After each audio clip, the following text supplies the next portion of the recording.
ॐ भूर्भुवः स्वः तत्सवितुर्वरेण्यं भर्गो देवस्य धीमहि धियो यो नः प्रचोदयात्।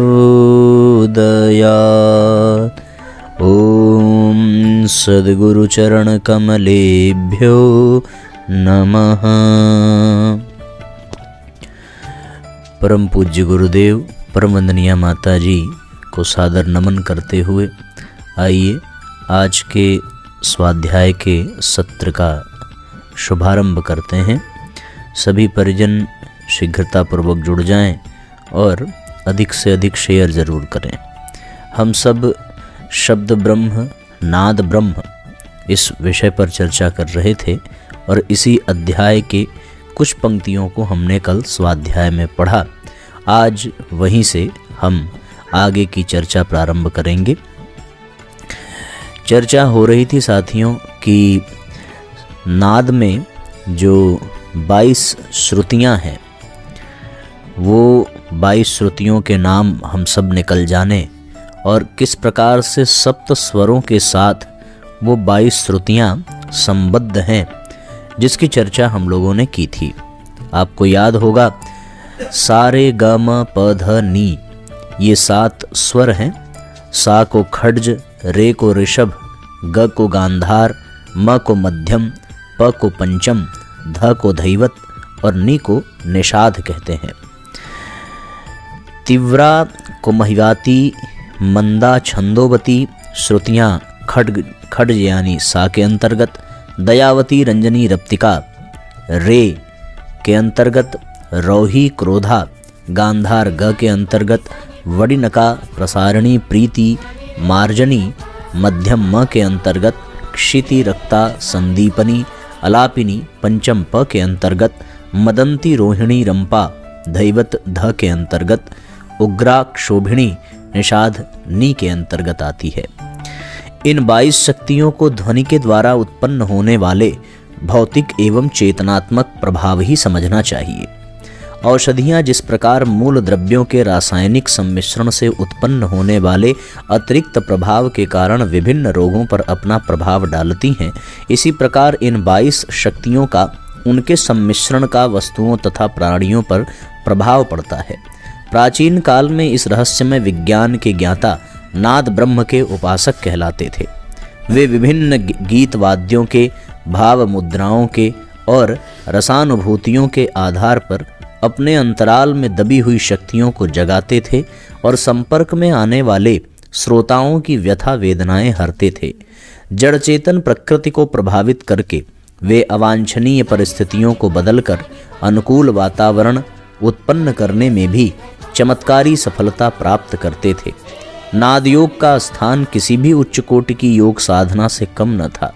नाद योग में अनाहत स्वर सूर्य ओमकार का आश्रय लिया जाता है और उसके वाहन अन्य स्वरों को घंटा, शंख, बंसी, भेरी, मृदंग के गुंजन, कंपन, गर्जन आदि के रूप में सूक्ष्म कर्णेंद्रिय के माध्यम से सुना जाता है।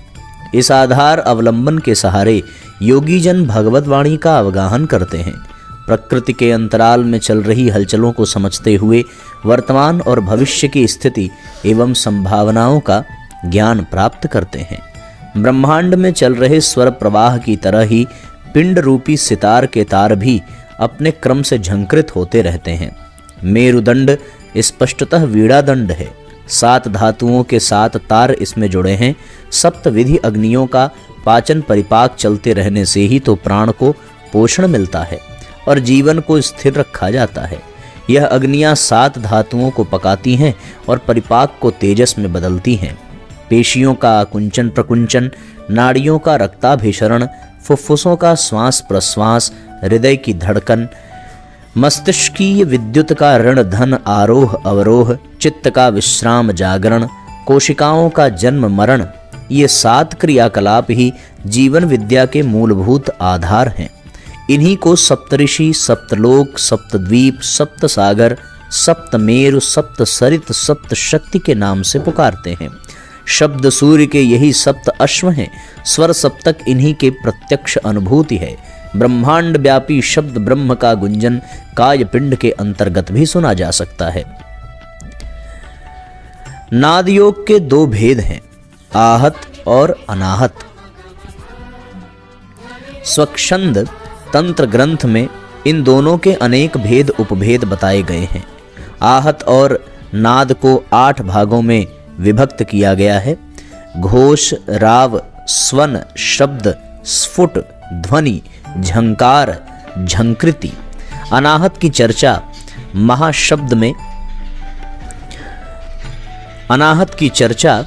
महाशब्द के नाम से की गई है। इन्हें स्थूल कर्णेंद्रिय नहीं सुन पाती, वरन ध्यान धारणा द्वारा अंतः चेतना में ही इनकी अनुभूति होती है। विकृत, वादी, संवादी, अनुवादी और विवादी स्वरों का, उनके ग्रह अंश और न्याय पक्षों का, 63 अलंकारों का, 49 कुट तानों का संगीत रत्नाकर में उल्लेख है। मध्यकाल में राज्याश्रय पाकर संगीत का स्वर पक्ष काफी विकसित हुआ था। इससे पूर्व वह संतों और योगियों का प्रिय विषय था। तब उसकी गणना श्रेय साधना के रूप में की जाती थी। दीपक राग, मेघ राग जैसे स्वर ब्रह्म के नगण्य से स्थूल प्रकृति से संबंधित चमत्कार हैं। सूक्ष्म प्रकृति को तरंगित और उत्तेजित करने में, उसकी धाराएं बदलने में भी संगीत का प्रभाव स्वल्प दृष्टिगोचर नहीं होगा। अन्य योगों की साधना का अवलंबन लेकर जिस प्रकार उच्च कोटि की सिद्धियां प्राप्त की जा सकती हैं, उसी प्रकार स्वर योग की साधना से भी उच्च अध्यात्म की भूमिका में प्रवेश करके दिव्य विभूतियों को करतलगत किया जा सकता है। जिस प्रकार ब्रह्मांड के अंतराल में नाद ब्रह्म का गुंजन संव्याप्त है, उसकी प्रतिध्वनि से पिंड की अंतः स्थिति भी गूंजती रहती है। संगीत की स्वर साधना इस अव्यक्त गुंजन को व्यक्त बनाती है, मुखर करती है। गान नाद उच्च स्तर का हो तो अंतरात्मा की भाव सत्ता को तरंगित करके ब्रह्मानंद की, आत्मानंद की रसानुभूति करा सकता है। प्रसिद्ध है, तानसेन दीपक राग गाकर बुझे हुए दीपक जलाते थे और मेघ राग गाकर छितराए बादलों को घटा बनाकर बरसाते थे। यह विद्या उन्होंने स्वामी हरिदास के चरणों में बैठकर योग साधना के रूप में सीखी थी। प्राणायाम के उच्च स्तरीय अभ्यास ने उन्हें शब्द ब्रह्म का वेत्ता बनाया था। आहत नाद और अनाहत नाद की अत्यंत सूक्ष्म प्रवाह श्रृंखला को नाद योग के आधार पर ही अनुभव में लाया जाता है। स्वर साधना प्रकारांतर से नाद ब्रह्म की वैसी ही आराधना है जैसी ब्रह्म विद्या के अंतर्गत अद्वैत ब्रह्म चिंतन की। संगीत को अब तक उस कला के रूप में देखा जाता रहा है जिससे मनोरंजन होता है और मन को स्फूर्ति मिलती है, पर अब विज्ञान धीरे धीरे इस विश्वास पर उतर रहा है कि संगीत एक बड़ा महत्वपूर्ण शक्ति केंद्र है। यदि उस शक्ति का यथेष्ट अनुसंधान एवं उपयोग किया जा सके तो उनके अनेक आश्चर्यजनक रहस्य सामने आएंगे और उनका मानव जाति के कल्याण में भारी उपयोग किया जा सकेगा। आज का संगीत इस प्रकार का सम्मोहन है जिससे मनुष्य असंयम की ओर दिग्भ्रांत हो रहा है, परंतु प्राचीन काल में हमारे पुरखों ने तत्वान्वेषण के आधार पर उसकी प्रबल शक्ति और सामर्थ्य को परखने के साथ यह भी जाना था कि संगीत शक्ति के दुरुपयोग से मानव जीवन का अहित भी हो सकता है। इसलिए उसे भी धर्म का एक अंग माना और ऐसे प्रतिबंध लगाए जिससे स्वर साधना का निष्कलंक रूप बना रहे और उससे मानव जाति की भलाई होती रहे। बीच में एक समय ऐसा आया जब शास्त्रीय संगीत में विदेशी जातियों का भी हस्तक्षेप हुआ और उन्होंने धीरे धीरे उसे आज की स्थिति में घसीटना प्रारंभ कर दिया। आज चारित्रिक दुर्बलता का एक कारण संगीत की सम्मोहक शक्ति भी है। मीठे स्वर से किसी भी भावुक व्यक्ति को प्रभावित कर उसे अधोगामी बनाने का कुचक्र इन दिनों बहुतायत से फैलता जा रहा है। अन्यथा संगीत एक महान साधना है और ब्रह्म प्राप्ति उसकी सिद्धि। नाद बिंदुपनिषद के 42 से 45 मंत्रों में बताया गया है, भ्रमर जिस प्रकार फूलों का रस ग्रहण करता हुआ फूलों की गंध की अपेक्षा नहीं करता, उसी प्रकार नाद में रुचि लेने वाला चित्त विषय वासना में दुर्गंध की इच्छा नहीं करता। सर्प नाद को सुनकर मस्त हो जाता है, उसी प्रकार नाद में आसक्त हुआ चित्त सभी तरह की चपलताएं भूल जाता है। संसार की चपलताओं से वियुक्त मन की एकाग्रता बढ़ती है और विषय वासनाओं से अरुचि होने लगती है। यदि मन को हिरन और तरंग की संज्ञा दें तो यह नाद उस हिरन को बांधने और पकड़ने वाला, जाल और तरंग को साधने वाला तट ही माना जाएगा। इसी उपनिषद में ब्रह्म की अनुभूति शक्तियों में नाद को भी शक्ति माना है और बताया गया है कि उसका अभ्यास करते हुए साधक एक ऐसे मधुर स्वर संगीत में निबद्ध हो जाता है जिससे सारा संसार ही उसे एक प्राण और परमात्मा का प्रतीत अनुभव होने लगता है। योग तारावली में एक आख्यायिका आती है, देव समूह एक बार भगवान शिव के पास गए और साधना में शीघ्र सफलता का आधार पूछा। सदा शिवोक्तानि सपादलक्ष्य लयावधानानि वसन्ति लोके नादानुसंधान समाधिमेकं मन्यामहे मान्यतमं लयानाम। तब भगवान शिव ने मन को लय करने की अगणित साधनाओं में नाद अनुसंधान को सबसे सरल और श्रेष्ठ बताया। सर्वचिंतां परित्यज्य सावधानेन चेतसा नाद एवानुसंधेयो योग साम्राज्यमीक्षता। यदि योग क्षेत्र में प्राप्त करने की आकांक्षा हो तो सब ओर से मन हटाकर नाद साधना में तत्पर होना चाहिए। अणु परिवार की गतिविधियों की शोध करने पर पता चलता है कि अपनी धुरी पर तथा कक्ष पर घूमने वाले परमाणु घटकों को जो दिशा, प्रेरणा और क्षमता प्राप्त होती है उसका उद्गम एक अतीव सूक्ष्म शक्ति है जिसे ध्वनि का प्रारूप कह सकते हैं। प्रकृति की प्रेरक शक्ति के अंतराल में एक प्रकार के स्पंदन होते हैं। इनकी घड़ियाल में हथौड़ी मारने से उत्पन्न होने वाली टंकार से तुलना कर सकते हैं। टंकार के बाद जो झंझनाहट होती है उसे दिव्यदर्शियों ने ओमकार ध्वनि कहा है। निरंतर यही ध्वनि सूक्ष्म प्रकृति के अंतराल में गतिशील रहती है। इसी को प्रकृति ब्रह्म का संयोग कहते हैं। इसी आघात प्रतिघात से सृष्टि की समस्त हलचलों का आरंभ अग्रगमन होता है। अणु को गति यहीं से मिलती है। ऊर्जा की तरंग श्रृंखला इसी केंद्र से उत्पन्न होती है।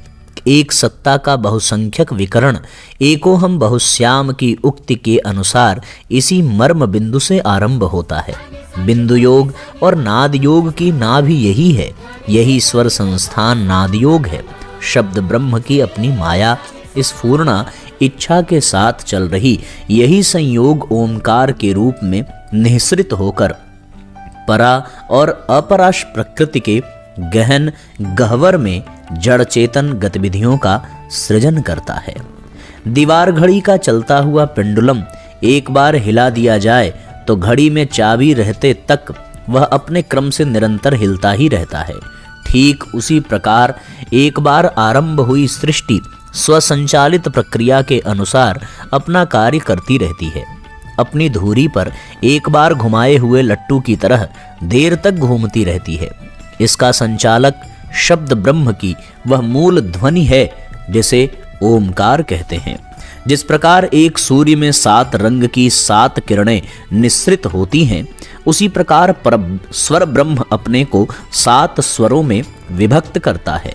वाद्य यंत्रों में उसे सा रे ग म प ध नि क्रम से बजाया जाता है।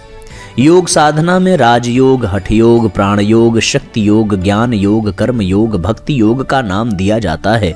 शरीर में इसी को खटचक्र और सप्तम ब्रह्मरंध्र सहस्त्र कमल के रूप में गिना जाता है। सप्तऋषि, सप्तलोक, सप्त सागर, सप्तमेरु, सप्तदेव, सप्ततीर्थ, सप्त साधना के रूप में ब्रह्म विद्या का विस्तार हुआ है। भौतिकी विज्ञान भी 7 भागों में ही विभक्त है। इन सब को मिलाकर स्वसंचालित सृष्टि क्रम की अंतः स्फुरणाओं को ब्रह्म संगीत कह सकते हैं। इसी का अलंकारिक उल्लेख कृष्ण की वंशी, शंकर का डमरू, सरस्वती की वीणा, मानवी काया का मेरुदंड, कंठ स्थित स्वर नालिका, धड़कता हुआ हृदय कहा जा सकता है। लप डप को धड़कन का, शंकर का डिमडिम घोष कहा गया है। श्वास नालिका में वायु का आवागमन सोहम की ध्वनि में कृष्ण की बांसुरी के रूप में निनादित होता है। इड़ा पिंगला और आरोह अवरोह मेरुदंड की वीणा में सप्त व्याहृतियों के सप्त स्वरों की झनकार उत्पन्न करते हैं और उसे कुंडलिनी सर्पिणी की सप्त जिह्वाओं सप्त नादों के रूप में उद्भूत हुआ सुना जाता है। नाद योग के साधक सूक्ष्म कर्णेंद्रिय के माध्यम से घंटानाद, शंखनाद, वेणुनाद, मेघनाद, निर्झर प्रवाह आदि के रूप में सुनने का प्रयत्न करते हैं और उस आधार पर सूक्ष्म प्रकृति के अंतराल में चल रही अगणित गतिविधियों के ज्ञाता बनते हैं। इन स्वर निनादों के साथ जो अपना संबंध जोड़ लेता है वह प्रकृति पर आधिपत्य स्थापित करने साधना विज्ञान में वह प्रकृति पर आधिपत्य स्थापित करने और उसे अपना अनुयायी संकेतगामिनी बनाने में सफलता प्राप्त करता है। योग विद्या का अपना स्थान है। स्वर शास्त्र स्वर योग का साधना विज्ञान में महत्वपूर्ण स्थान है। नासिका द्वारा चलने वाले सूर्य चंद्र स्वरों को माध्यम बनाकर कितने ही साधक प्रकृति के अंतराल में प्रवेश करते हैं और वहां से अभिष्ट मणिमुक्तक उपलब्ध करते हैं। पशु पक्षियों से लेकर छोटे कीड़े मकोड़े तक के उच्चारण में एक क्रमबद्धता रहती है। संगीतकारों के गायन वादन क्रम से न सही वे सभी एक निर्धारित ध्वनि प्रवाह के अनुसार ही अपना उच्चारण करते हैं। प्रातःकाल चिड़ियों की चहचहाहट में एक स्वर क्रम रहता है, उसी से वह कर्ण प्रिय लगती है। मुर्गे की बाग, कोयल की कूक, मोर, कौआ, पपीहा, तीतर आदि पक्षियों की वीणा अपने ढंग से अपने क्रम से चलती है। पशुओं में भेड़ का मिमियाना, गधे का रेंकना, घोड़े का हिनहिनाना, हाथी का चिंघाड़ना, शेर का दहाड़ना, कुत्ते का भौंकना क्रमबद्ध रहता है। किसी भी पशु की किसी भी पक्षी की आवाज़ें सुनी जाएं, उनमें एक व्यवस्थित स्वर क्रम जुड़ा हुआ प्रतीत होगा। छोटे कीड़ों में भी यही बात देखी जाती है। झिंगुर रात भर बोलते हैं, झिल्ली की झंकार उठती है, उसे सुनने वाले अनुभव कर सकते हैं कि निद्रा लगने वाली एक मनोरम स्वर लहरी इन तुच्छ से कीटकों के माध्यम से सुनाई जाती है।